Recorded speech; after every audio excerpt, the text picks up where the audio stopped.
FTP நேயர்களுக்கு வணக்கம். இன்று நம்மோட நேர்காணலுக்காக இணைந்திருக்கிறார் டெல்லி ராஜகோபாலன் அவர்கள். சார் வணக்கம். நமஸ்காரம் பா. நமஸ்காரம் நமஸ்காரம். வாம்சி நேயர்களுக்கும் சதீஷ் நேயர்களுக்கும் புதிய பொங்கல் வாழ்த்துக்கள். பராசக்தி படத்திற்கு எதிராக தமிழக பாஜகவில் இருக்கக்கூடிய ஒரு சில தலைவர்களே விமர்சனங்கள் வைத்தாங்க. ஆனா பராசக்தி குழுவை அழைத்து டெல்லியில் பொங்கல் விழாவில சிறப்பிச்சிருக்கிறார் மோடி அவர்கள். மிக கோலாகலமாக டெல்லி பொங்கல் விழா நடைபெற்றது. எப்படி சார் பாக்குறீங்க? பிரதமர் நரேந்திர மோடி தமிழர்களுக்கு என்று ஒரு தனி கவனம் கொடுப்பவர். அவர் தமிழ் சங்கத்தை வாரணாசியில் தன்னுடைய பாராளுமன்ற தொகுதியில் தொடக்கினார் 4-5 வருடங்களுக்கு முன்னதாக. தமிழகத்தில் நரேந்திர மோடி செய்த தொண்டு என்பது பல. ஆனால் மிக மிக இன்னலான சமயத்தில் ஒரு ஒரு புதிய திருப்பம் தமிழக அரசியலில் வந்தது என்ன என்று கேட்டால், 2 சினிமாக்கள் அகில இந்திய கட்சிகளை உடுக்கிவிட்டது. 2 அகில இந்திய கட்சிகள் மாநில கட்சிகளை உடுக்க ஆரம்பித்தது. இதற்கு முதலாக வித்திட்டவர் ராகுல் காந்தி, அகில இந்திய தலைவர், காங்கிரஸ் கட்சி தலைவர். அவர் ஏன் ஜனநாயகனுக்கு சப்போர்ட்டிவா வரணும்? அப்ப அவர் ஆன்டி டிஎம்கேவா? அதே மாதிரி பாஜக பராசக்திக்கு வர வேண்டும். காரணம், பாஜக திமுக ஒன்றாகிறதா என்ற கேள்விகள் வர ஆரம்பித்து விட்டது டெல்லி அரசியல் வட்டாரங்களில். எது இருப்பினும் பராசக்தி படத்திற்கு நேற்று ஊட்டியில் ஒரு காங்கிரஸ் தலைவர் இந்திரா காந்தி அம்மையாரை ஹிந்தி அரக்கி என்று சொல்லி ஒரு ஆண் அவர் ஒரு வேடத்தை போட்டு அவருக்கு ஒரு பெண் வேடத்தை கொடுத்து இந்திரா காந்தி மாதிரி ஒரு சித்தரித்து செய்ததுதான் ராகுல் காந்திக்கு கோபம் வந்தது. காங்கிரசும் சரி பாஜகவும் சரி தமிழகத்தில் மாநில கட்சி ஆதிக்கத்தை எடுக்க வேண்டும் என்று ஒழிக்க வேண்டும் என்று நினைத்திருக்கிறார்கள். அந்த பின்னணியில் தான் நான் கேள்விப்பட்டது, எல் முருகன் அவர்கள் 9ஆம் தேதி இன்விடேஷன் கொடுத்துட்டாருங்க, 14ஆம் தேதி வாங்கன்னு சொல்லிட்டு. ஆக மொத்தம் இது ராகுல் காந்தி போட்ட ட்வீட்னால இல்லதான், ராகுல் காந்தி ஜனநாயகனுக்கு ஆதரவாக தெரிவித்ததனால்தான் பாஜக பராசக்தியை டெல்லிக்கு கூப்பிட்டது என்ற கருத்து வீழ்த்தி விடப்பட்டது. 9ஆம் தேதி இன்விடேஷன் கொடுத்து எல் முருகன் அப்போ கன்ஃபார்ம் பண்ணிட்டாங்க. சிவகார்த்திகேயன் அவர்கள் வேறொரு படத்தில் நடக்கும் பொழுது பாஜகவிற்கு ஆதரவாக நடித்திருக்கிறார். இந்த விஷயத்தெல்லாம் வைத்துக் கொண்டு பார்த்தால் திமுகவினுடைய முதலமைச்சர் பேரன் இன்பநிதியினுடைய குழுதான் இது ஏற்பாடு செய்திருக்கிறது பராசக்தியை. ஆக மொத்தம் ஆகாஷ் பாஸ்கரன் என்பவர் அது இயக்குனராக இருக்கிறார். அவர் அந்த போதைப்பொருள் விஷயத்தில் அவர் கைது செய்யப்பட வேண்டும் என்றெல்லாம் திமுகவிற்கு எதிராக அதிமுகவும் பாஜகவும் பிரசாரம் செய்த சூழ்நிலையில் பின்னணியில் சில அதிமுக காரர்கள் கூட மனதில் சங்கடப்படுகிறார்கள். ஏன் ஆகாஷ் பாஸ்கரனையும் சிவகார்த்திகேயனும் நரேந்திர மோடி அருகில் வைத்திருக்கிறார்கள் என்று. ஆக மொத்தம் இந்த பராசக்தி படமும் ஜனநாயகன் படமும் தமிழக அரசியலில் குழப்பி விட்டிருக்கிறது. அதையும் தவிர மாநில கட்சிகளை குழப்ப வேண்டும் என்பதற்காகவே பாஜகவும் காங்கிரசும் திட்டமிட்டு திமுகவை சதி செய்கிறதோ என்ற எண்ணம் கூட அகில இந்திய பார்வையாளர்களுக்கு இருக்கிறது. சதீஷ், பராசக்தி படத்திற்கும் சென்சார் இஷ்யூ ஆனது வந்தது சார். ஆனா அந்த படம் திரையிடப்பட்டது. இந்த இடத்துல என்ன கேள்வி எழும்புதுன்னா, பராசக்தியை பாஜக விரும்புகிறதா என்ற ஒரு கேள்வி வருது சார். அதை எப்படி பாக்குறீங்க? பாஜக விரும்பத்தான் செய்வோம். அவர் ஹிந்தி எதிர்ப்பு போராட்டத்தை ஆதரிக்காவிட்டாலும் காங்கிரஸை கண்டனம் செய்தால் அந்த இடத்தில் பாஜக இருக்கும். அதை தெரிந்து கொண்டுதான் 2 வருடங்களுக்கு முன்னதாகவே இன்பநிதி பதவி ஏற்பதற்கு முன்னதாகவே உதயநிதி காங்கிரஸை உசுப்பி வைக்க வேண்டும் என்று 2023-24 திட்டமிட்டு இந்த படத்தை தேர்தலுக்கு அருகே கொண்டு வந்து காங்கிரஸை கயற்றி விட வேண்டும் என்று திமுக நினைத்தது என்று தான் திருச்சி வேலுசாமி போன்றவர்கள் பேசுகிறார்கள். அதில் உண்மை எவ்வளவு இருக்கிறதோ தெரியாது. இருப்பினும் இது திமுகவுடைய படம். இது வெற்றி பெறுவதோ தோல்வி அடைவதோ இன்பநிதியினுடைய ஒரு வரவு செலவு கணக்கில் சேரும். சிவகார்த்திகேயன் என்ன, போட்டோ கொடுத்துட்டதுனால, பிரைம் மினிஸ்டரோட பக்கத்து இருந்ததுனால, அந்த அவர் பாட்டு பாடினதுனால, திருவாசகம் பாடினதுனால, அந்த பிரகாஷுடைய கச்சேரி இருந்ததுனால, அதன் மூலமாக நரேந்திர மோடி ஒரு மாபெரும் செயலை செய்தார் என்ன என்று கேட்டால், திமுகவையும் காங்கிரஸையும் வெட்டி விட்டார். அதுதான் பெரிய ஸ்டோரி. ஜனநாயகன் படத்திற்கு ஆதரவாக தமிழ்நாடு முதலமைச்சர் போட்ட ட்வீட் வந்து ரொம்ப பேசு பொருளானது. அதற்கு பின்னணியில என்ன சார் இருக்கு பாக்குறீங்க? திமுக பேரனுடைய படங்க, சீஃப் மினிஸ்டர் போடாத யாருங்க போடுவாங்க? எங்க உங்க அண்ணாத்தையோ தங்கச்சியோ தானே ஒரு ஆயுதம் செஞ்சாருன்னா, சதீஷ் வந்து பாராட்ட மாட்டாரா? இல்ல வாம்சி பாராட்ட மாட்டாரா? இல்ல ராஜகோபால பாராட்ட மாட்டாங்களா?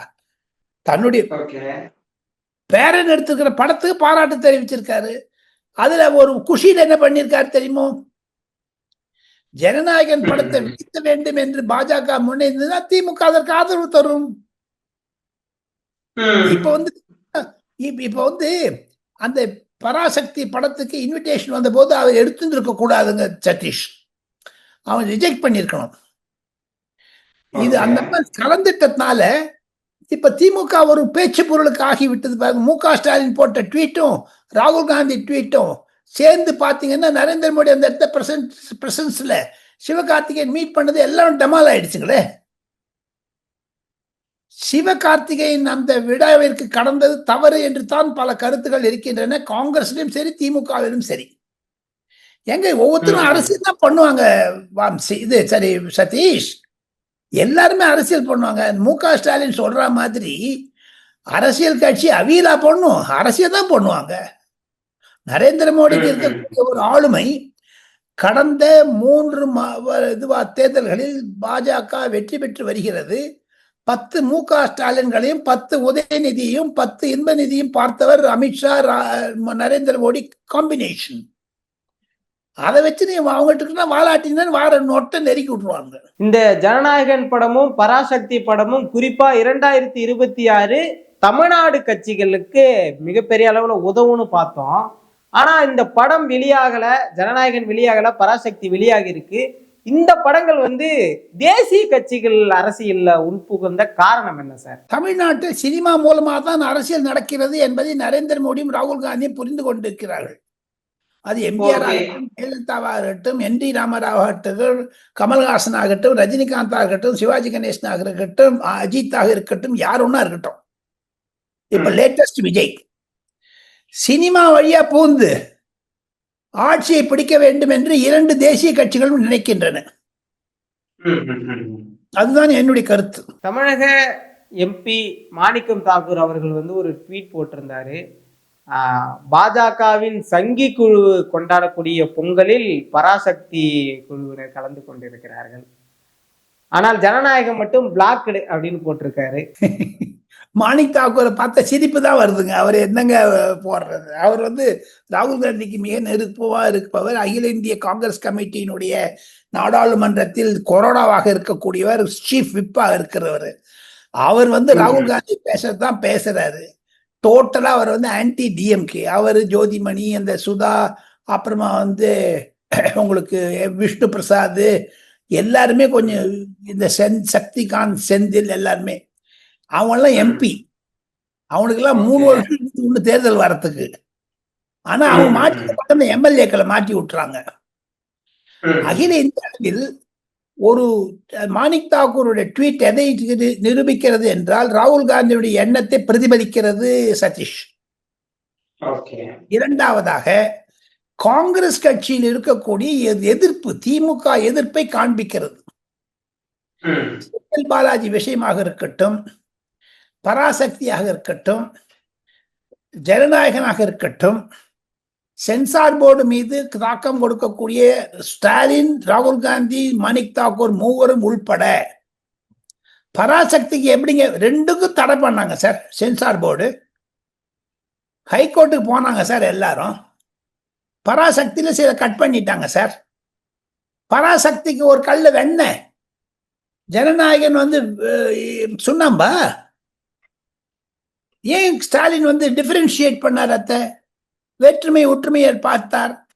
ஆக மொத்தம் தன்வினை தன்னை சுடும், வீட்டப்பம் ஓட்டை சுடும் என்று சொல்லுவது மாதிரி தன் வினியை திமுகவை சுட்டுடுச்சு. இப்ப திமுகவை பார்த்து திமுக காரங்க சந்தோஷப்படுறாங்க. திமுக ஒரு இக்கட்டான நிலைமையில மாத்தி நினைச்சு பாருங்க. காங்கிரஸின் டிஎம்கே உறவை விரிச்சாலே புரிஞ்சுதுங்க சதீஷ். தமிழ்நாடு அவுட்டுங்க, கூட்டணி ஆட்சி தாங்க.